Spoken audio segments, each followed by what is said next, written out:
Welcome to the James Show, News Talk 820 WBAP, now on FM at 93.3. Let's talk about your money. I know you like talking about money. I know you like talking about some of these things that affect your ability at the end of the month to say, hang on, I don't have anything left over. What's going on? Well, a big chunk of that's going to your groceries. A big chunk of that's going to your rent or your mortgage rate, or there's all kinds of prices that have gone up in the last few years. And we got a report this morning that says don't expect it to slow down anytime soon. To help make some sense of this, Spencer McGowan from Net Worth Radio, one of the great financial shows you hear on the weekends here on WBAP, joins us yet again. Spencer McGowan, I'm not shocked that inflation is staying up there. I don't expect this stuff to go down anytime soon. Well, that going down is deflation, right? Prices Well, drop. I just mean inflation going back to zero or near zero. I don't even mean going negative. That is true. So we'll call it about 3% currently, down from 9%. But that still leaves prices high And getting worse. I think one of it's almost intentionally deliberate ways that they misreport this is they speak in ways that almost leave you with the impression that prices are now going down or should be going down soon, or this inflation is like going to reverse at some point. And I'm not sure if everyone understands. No, prices are never going to go back down. They may not go up as fast in the future, but if you're expecting, a Snickers to ever be under $1 again, you're mistaken. Well, 111 years since the Fed was created. I'm not going to get into conspiracy theories, but inflation has run about 3.3% over any reasonably long time period, during the 111 years that the Fed's been printing money. Yeah, and so that means it's lost, 96 to 98% of the spending power of each dollar has been gone. I would call that a losing record for the Fed. Their specific job was supposed to be able to maintain the purchasing power of the dollar, and they failed that by a 96% clip. Why is this still a thing? Well, it was a gradual failure. How about that? Right. Hey, Parker, it took them a whole century to kill your dollar. Yeah, it does cost a lot more to live, and I think it shocks a lot of people, especially retired people. What it takes to live comfortably. Yeah, and that's something that y'all bring up on your show. Because most people, when they're financial planning or saving, they're saving for retirement. It's not like I'm going to go buy a sports franchise like the Cowboys or something. I don't have $10 billion. But how many people, when they retired 10 years ago, thought number one at McDonald's would be $13 today?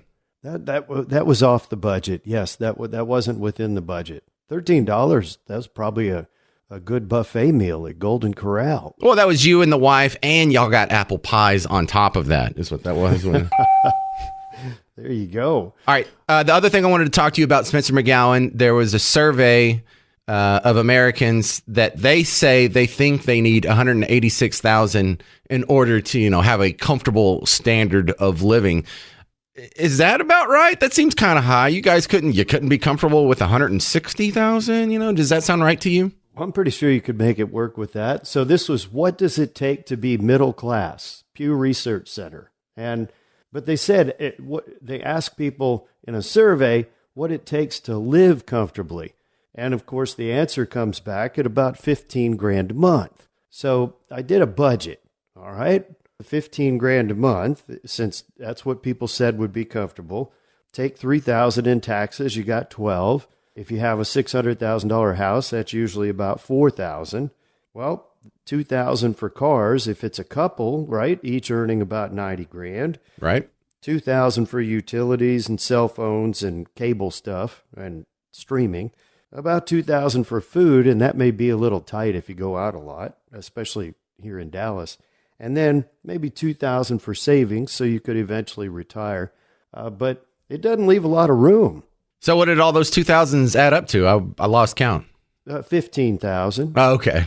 Right on the nose. Okay, so I guess that's about right. And of course, I find these surveys are heavily dependent on geography. Out where I live, out in Buck Tussle, the house I have out there is half of what I would pay if it was within a 1 mile radius of the studio. That is true. So there's a lot of variables, but you got to make it work great with what you got. And if you said, how do you get to 180,000? Well, if you have a couple can get there, well, not easily, but if you both wait tables at a good restaurant, you'll probably be in that ballpark in this market. Are you like adding in Social Security and all that stuff too? The taxes? Oh, the taxes. I hear what you're saying.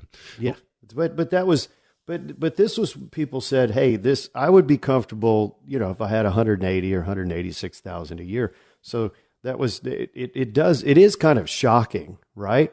Because it used to be median wages were much less than that.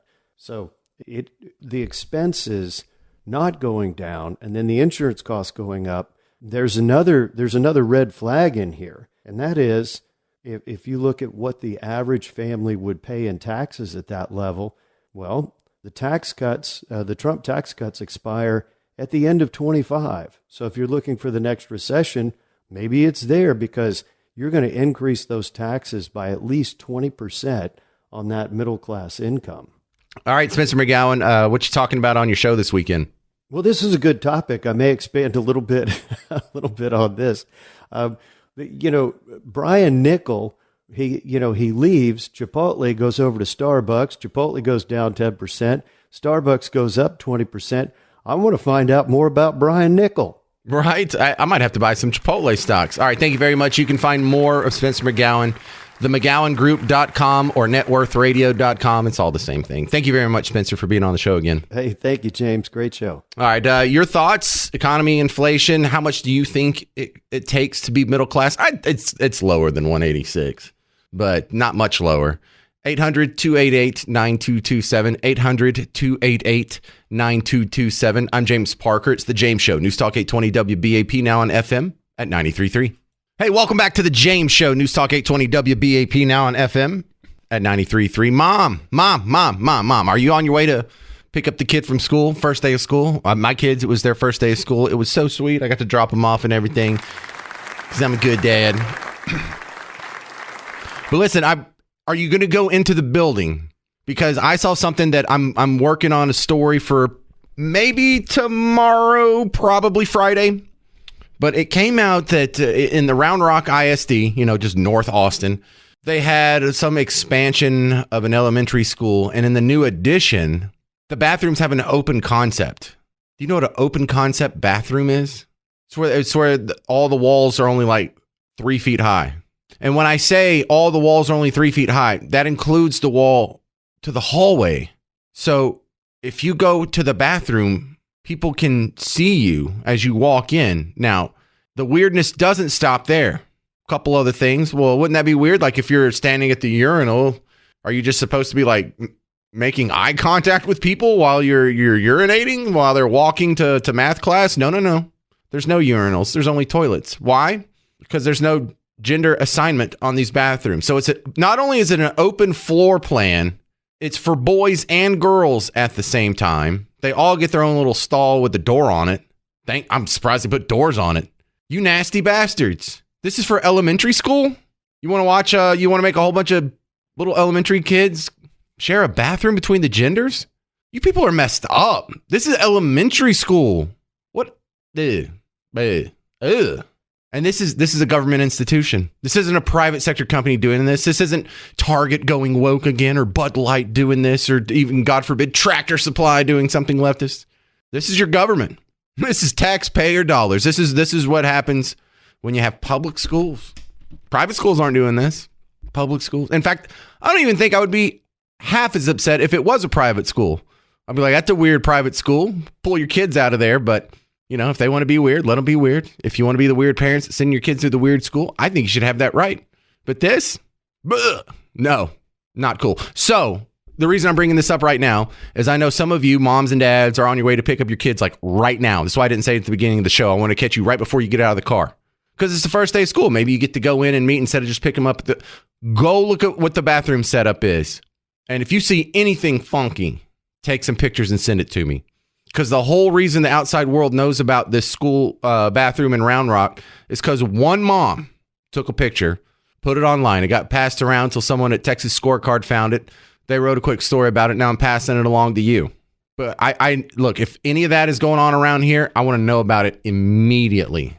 Open concept bathroom, elementary school, genderless, unisex bathrooms. You ever use a unisex bathroom? It's awful. It's probably worse for the girls than it is for the guys. But I mean, do you want the opposite sex to hear your noises? I mean, isn't there like cause enough for bullying in elementary school that you don't have to come in with everyone's bowel noises thrown into the mix now? No privacy. Girls are dealing with that first big transition in life, and how horrifyingly embarrassing could that be when you can't put it in the toilet? So you got to wrap it up and put it in the trash, and a guy sees you do that.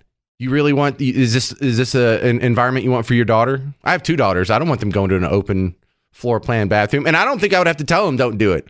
Thank goodness there's other bathrooms at that school that still have walls and are gender specific, because if not, I mean, my girls would probably just hold their poo all day. They just wouldn't have a bathroom. You would take away, is what you're doing. You would be de facto taking away the girls' bathroom. An open concept, no wall bathroom for elementary school kids. This is sick. This is no bueno. But more to come. I have more research to do. I'm just telling you about it now because if that's going on around here, I want to wrap that into my story. That I'm, like I said, probably tomorrow. Definitely, if I don't do it tomorrow, it'll be done Friday. I'm trying to get the lady on that took the picture down in Round Rock, because I think you would just absolutely love this story. And I don't mean in a good way. I mean in a bad way. Like, oh my goodness, they were doing this under our nose. Thank you for bringing this to my attention. Another thing that was brought to Stephen Colbert's attention is that the idea of CNN being just some impartial, unbiased news outlet, laughable even to his own audience. This was on the Stephen Colbert Show. Trump has kind of been thrown on his heels by this, and he's not. Oh yeah, he's the lady talking is his guest. She's from CNN, but I forgot her name. Trump has kind of been thrown on his heels by this, and he's not really sure how to go after Vice President Harris. He knew his attack lines on President Biden. He really has struggled with how to go after someone who's 20 years younger than him, who is a different gender, a different race. It's kind of been this moment where he has not been able to coalesce around a single attack line. I know you guys are objective over there, that you just report the news as it is. Oh, I know. CNN makes a... I know that's supposed to be a laugh line? I wasn't supposed to be, but I guess it is. What I wanted to... Does he really think that CNN's unbiased, or is he being Machiavellian there, where he's just saying what he thinks will be more persuasive to any disinterested third party that happened to stumble onto the conversation? Does he really think they're non-biased? Does he really think they're objective? It's just a coincidence that they've endorsed every Democrat president in their existence for every election cycle. They've never once come out in favor of a Republican, that they're just dominated by lefties, like 9-1 in their on-air staff and in their guest selection. Does he really think that? Because now it's like, is he really that dishonest, or is he that asleep? Hey there, welcome to the James Show. News Talk 820 WBAP, now on FM at 93.3. I would like to reiterate my call out there, moms, dads, when you're picking up your kids from school today, or you probably already just did, when you drop them off tomorrow, next time you're in the building, check out the bathrooms, because Round Rock, I didn't say Rockwall earlier, did I? Round Rock ISD, they have some elementary school, they had a new addition, and the bathrooms are, they don't have walls. It's called an open concept bathroom, and this is for elementary students, and they're not gender specific.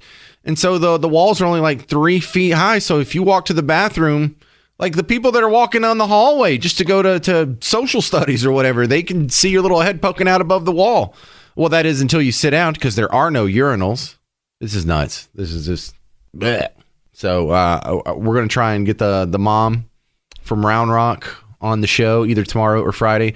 But do you have any wonky, weird things that are going on with your bathroom situation at your school? How weird is this? I just need to know. And you can email me, james@wbap.com, but people find me on Facebook usually. A couple people like Instagram, but that's the one that's more popular than ever. Just find me, James Parker. You know how to find people. Donald Trump has a rally going on right now as we speak in North Carolina. He's been speaking now for most of the hour. By my count, he is in 40 minutes of speaking, and it looked like he was taking some questions. He was pointing at people and pausing, and it looked like he was listening. So I don't know if he was dealing with the heckler or actually taking questions yet. But at the beginning, we caught this part, and I thought you'd get a kick out of this. But we're going to beat her also, and they may then get a third candidate. Who knows? This is a little bit different than we're supposed to be doing. You're supposed to have a candidate. You know, we spent probably $100 million on beating him. Then we had a very good debate, and we beat him. And they said, well, instead of letting it go. Who knows what happens, right? It's the world of politics. They say, we want him out. Joe, you're getting out now, Joe. Well, I don't want to get out. I have 14. You're getting out now, Joe. We can do it the nice way, or we can do it the hard way. And he's getting out. He's getting out. In fact, they're not even giving him a good spot to speak. You know, when he's speaking on Monday, Monday's not that's the worst day. But that's what they do, and it's their own form of. It's just Wait, another, pause that. I guess relatively. Okay, now this is the first I'm hearing of that. They're having the sitting president of the United States, a guy who's eligible for a second term. He's just politely bowed out. He's speaking on Monday. I realize whoever the candidate is should get the keynote spot in the final day, the final spot on Thursday, because that's when it ends. I guess they like to take Fridays off around here. But they put him not on Thursday, not even as the opener for the headliner on Thursday, not even on the second biggest day, Wednesday, not even on a Tuesday. They stuck Grandpa Time on Monday. On Monday. Oh, he's upset about that. Come on, man. Yeah, you should be upset about that. That's like being the first guy that plays at Woodstock. No one's even there yet. No one even cares. You might as well be on the bottom shelf of the cereal aisle. Wow. And the thing he said at the beginning of that, Trump in North Carolina, where he's like, well, we beat him. Now we got her. We're going to beat her. We might have to have a third candidate. Sounds silly, right? Well, I thought it was silly we'd have a second. I'm not so sure there won't be a third candidate. You know, because like 50% of marriages fail, but 70% of second marriages fail. Are we in, politically speaking, a second marriage territory? Let's hurry up and have that debate, man. Let's get that over with and see who the real candidate's going to be. That's a trip. All right, a little bit more from Donald Trump live in North Carolina. It's a minor form of cheating by comparison to what they really do, right? Everything Kamala Harris touches turns bad. It all turns bad. San Francisco was a great city. You can pause now that. You thought he was going to say the S word, didn't you? Don't worry, we listened to it beforehand. Go ahead. Unlivable. California was a great state. Now it's unlivable. She breaks everything just like she broke the border, broke our economy. But soon we are going to fix every single problem Kamala Harris and Joe Biden have created. And we are going to save our country. We are going to save America. We're going to save America. All right. That's good Trump. He's staying on the issues. He's not attacking her as a person. He didn't mention anything about race. He didn't mention anything about gender. He didn't mention anything about a funky laugh or they're weird. Stay on it. Stay on the border. Stay on the economy. Just stay on target. I can't shake him. Also, in this whole rush to save democracy, they can't stop putting their boot on the throat of democracy. And I'm talking about Team Blue. They circled the wagons in the state of New York to keep RFK off the ballot. Robert F. Kennedy, who is, whether you're voting for him or even consider him legit or not, he's a third-party candidate. He has a little bit of support there. He deserves to get a fair hearing on the ballot. They don't want him on the ballot. Now, what are you worried about in New York? You think New York's going to go red if you have RFK on the ballot? Maybe so, but it's even more just ridiculous because the absurd excuse for keeping him off the ballot. Oh, we can't take your petition because you're not a New York resident. Oh, he's not? RFK's not a resident of New York? Where exactly is he a resident of? Because he lives there.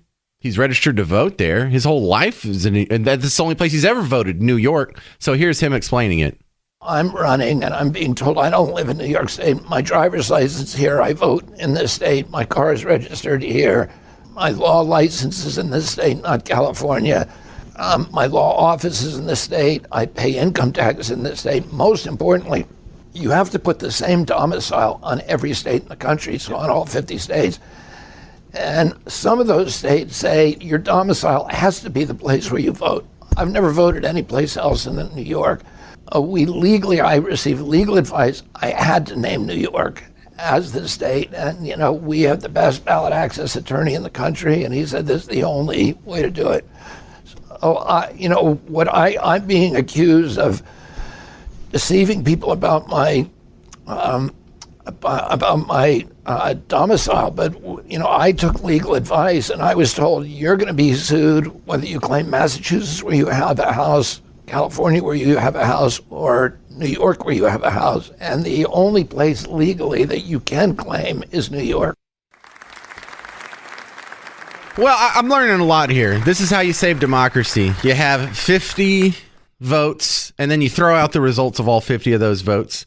You have a handful of moneyed interest donors. When they talk about millionaires and billionaires, you have millionaires and billionaires decide who the candidate's going to be. Then you hide her from the media. You squish out other people from being on the ballot, even if they are ideologically on the same team as you. This is how you save democracy.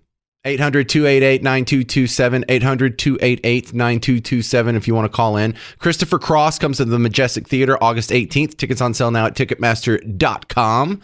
Or you maybe can win a pair of tickets from us. You got to text the word RIDE to 800-288-9227. That's RIDE to 800-288-9227. More on election 2024 coming up next on The James Show. It's News Talk 820 WBAP, now on FM at 93.3.